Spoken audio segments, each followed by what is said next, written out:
So I was thinking about talking about this, for a bit, because I know I've talked about it before, but I figured, you know what, might as well talk about it again because, it is kind of interesting. You see, recently, as you all know, I did a redo of my There's No Stopping Us fan vid of the Cadillac Cats.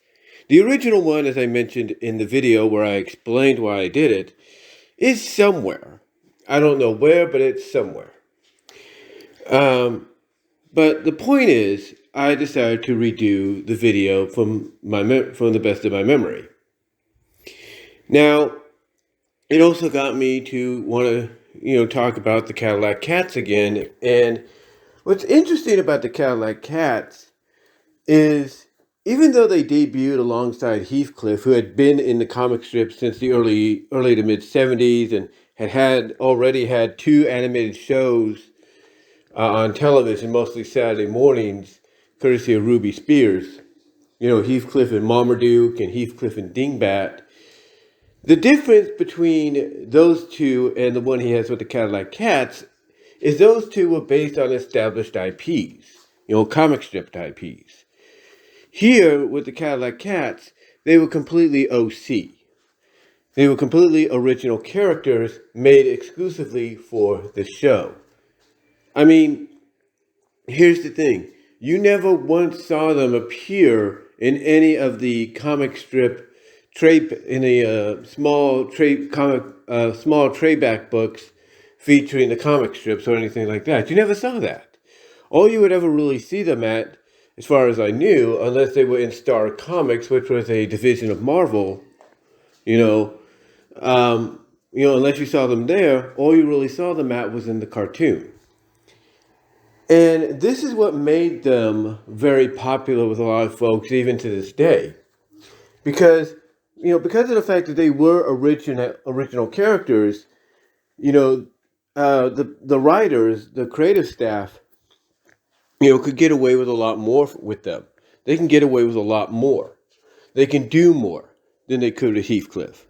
I mean, yes, they could do a few things here and there with Heathcliff if they, presented their case or fought to have something happen, and usually if they fought very well to the end, they would probably get it. For example, I think with the Terrible Tammy episode, they fought and pleaded their case as well to get Sonia, who's going to be an integral part in that story, Heathcliff's girlfriend, to finally throw down with Tammy. Because as far as I know, she rarely does fight. She rarely fought I think she rarely fought in the first two cartoons, and she rarely fought in the comic strips. So to have her fight in the Deke Entertainment or Wild Brain Entertainment series against Tammy, and fight in a similar style like what Heathcliff would do,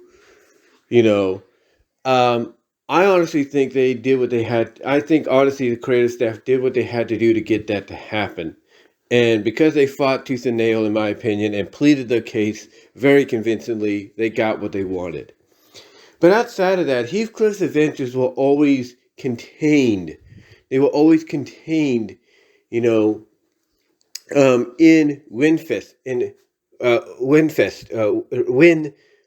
Westfester, Westfester. That's what it is. Westfester, what do you want to call it? Always contained in his home city. Very rarely would he go out of the city to have adventures. Like, for the Christmas episode, he went to the North Pole with Spike to deliver Iggy's letter to Santa. I think he would go out of the country once in a while with his owners, stuff like that. But most of the time, it was always within his city. It was always within his city.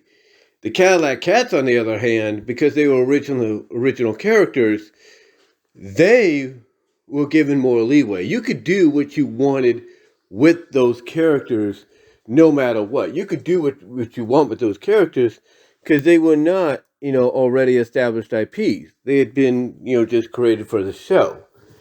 So for example, they could do adventures with these characters that they probably wanted to do with Heathcliff. Like, they probably wanted Heathcliff to go into space. They couldn't do that, so they said, okay, we'll do it with the Cadillac Cats. They probably wanted Heathcliff to go on a jungle adventure. They said, well, we rarely can do that, which I'm sure they've done once in a while. Don't get me wrong. But they probably realized, hey, we could rarely do that or do it in the way we want. We'll do it with the Cadillac Cats. Oh, we want to put Heathcliff, camping out in the woods, even unexpectedly, which again they probably have done on occasions, but couldn't do it to the point, or couldn't do it in the way they wanted to, so they did it with the Cadillac Cats. You see what I'm saying? You kind of see what I'm saying? Even though they were able to do certain things with Heathcliff that they did with the Cadillac Cats, they were able to do more with the Cadillac Cats than Heathcliff. And that was amazing. That was amazing. And one of the other things they did as well is they even had the couple themselves, because Heathcliff and Sonia are a couple, right? Well, here on numerous occasions you had the couple themselves, Riff Raff and his statuesque girlfriend Cleo, basically throw down against anybody. You know, throw down against two uppity dogs in cruising bruising. You had them throw down along with Hector, Wordsworth, and Mongo against a group of cats in the big city that stole a cat balloon, and so on. You had all of that.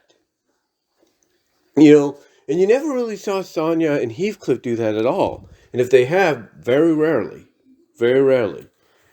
The point is, with the Cadillac Cats, them being an original IP, they were able to be utilized more so than anything. And I think that's why they have such an appeal even to this day, because, there's no real restrictions against them. There's no real restrictions against them. It's kind of like with Sonic. Sonic has had restrictions and stuff of what you can and cannot do with him.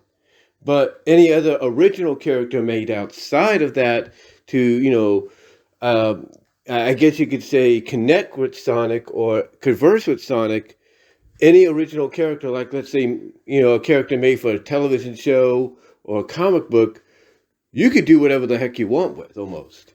You're not limited to, what Sega would tell you can and cannot do. You're not limited, I should say, to those rules. No matter how people might view it. And the same here with the Cadillac Cats. They're not having to adhere to the same rulings. So you're able to do more with them. And I think that's why, even for the short 11 minutes they were on, it felt like those episodes, those mini shorts, if you will, mini episodes, they felt bigger. They felt more grandeur. They felt like they had more importance, and you could feel it. I mean, again, they did things with these characters normally you wouldn't see done with Heathcliff. Like there's one character, or one episode called. Hold on for a sec. I don't know what that was. Sorry about that. Somebody honked the horn out of the side. I thought it was my mom. It wasn't. I know that honking of a horn anywhere. But anyway, what was I? Oh yeah, you could do a lot more. I mean, for example, there's this one short called Harem Cat, where this, I guess you could say, high uppity cat from the Middle East, comes to town, comes to Westchester, gains an interest in Cleo, and Cleo, even though she's flattered, basically lets him know, hey, my heart belongs here, my heart belongs to Riff Raff. He doesn't take no for an answer, so what does he do? So what does he do? He instead basically catnaps her and takes her with him onto a jet plane back to the Middle East, even dresses her in a harem outfit to pretty much prove his point. But it takes Riff Raff and the Cadillac Cat and the trio of Hector, Wordsworth, and Mongo to sneak aboard the plane and get her back and save her. I mean, the way they escape is they have Riffraff basically shove her out the wind. They have Riffraff shove her out the cargo door with a parachute on first. And again, these are things that maybe you would see done with Heathcliff, but not really. I mean, the episode "Search for a Star," which is one of the more popular episodes, I believe, is real good because again, you have Cleo get catnapped by this greedy guy that's going to use her to sell cat food in a commercial, and you have basically Riffraff and the gang going on this quest to find her, and when they notice that her face is plastered all over the place, that's when they figured out now I know where she's at. We know who's got her or something. So, so that's the clue they need. That's the clue they need. I mean, heck, they have Leroy, who's the guard dog at the junkyard, whose sole mission most of the time is to try to get rid of Riffraff and his crew because, hey, that junkyard belongs to the dogs and mostly no other animals allowed in there. He even goes in the episode, hey, Stewart, that's my baby, or something like that. He kidnaps Cleo, or basically arrests her, or whatever he does, handcuffs her, and drags her along into the sewer, or does something, I guess, in an attempt to get rid of Riffraff and his crew.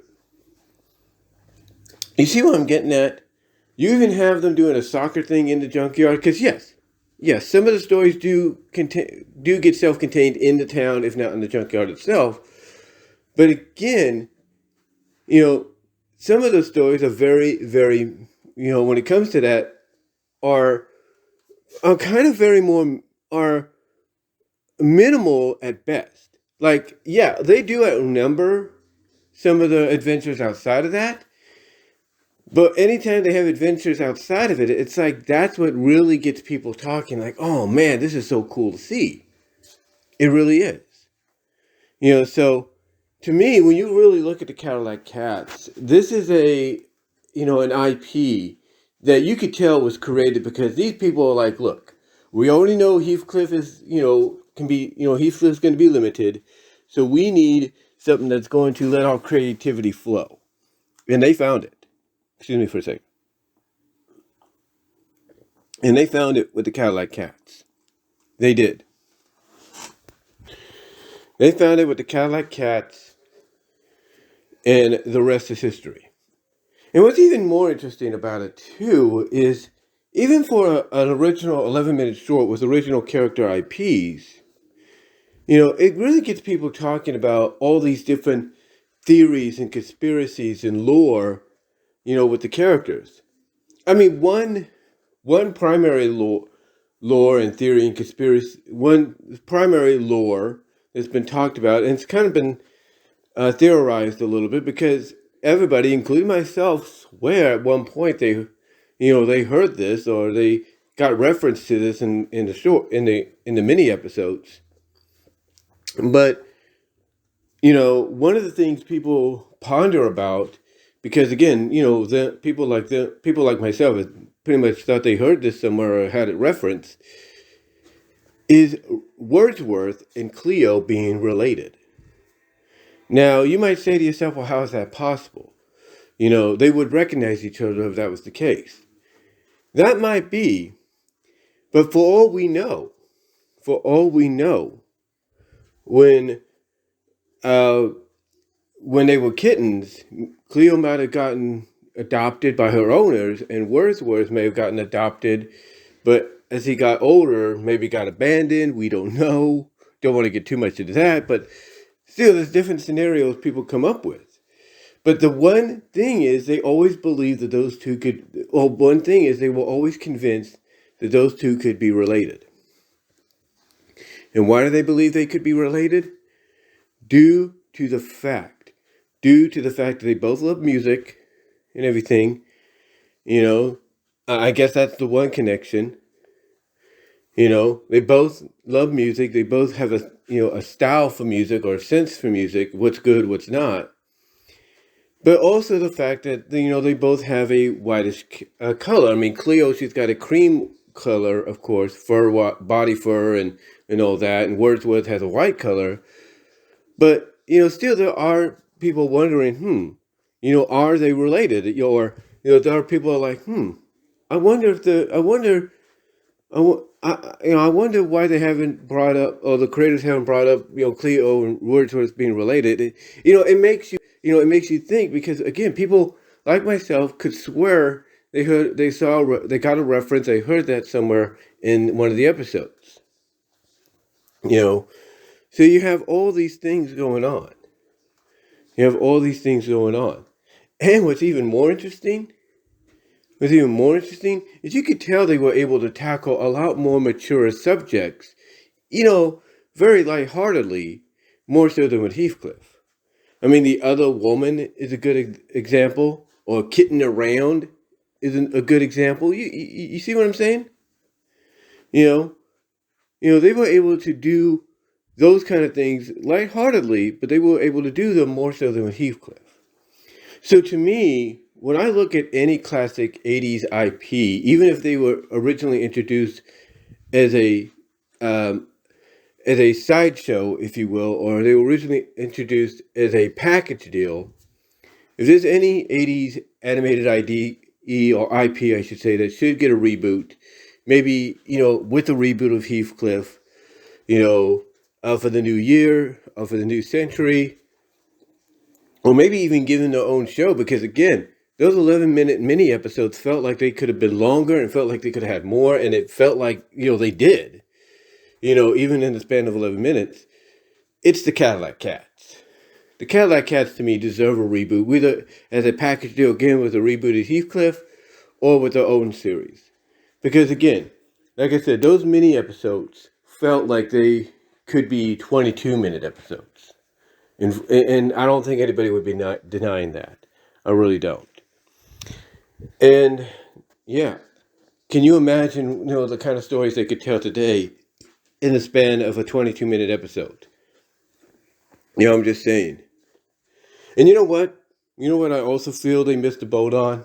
And I tried doing a movie, basically, like I did with the Doomsday Project, the Doomsday Saga episodes of Sonic Satiam.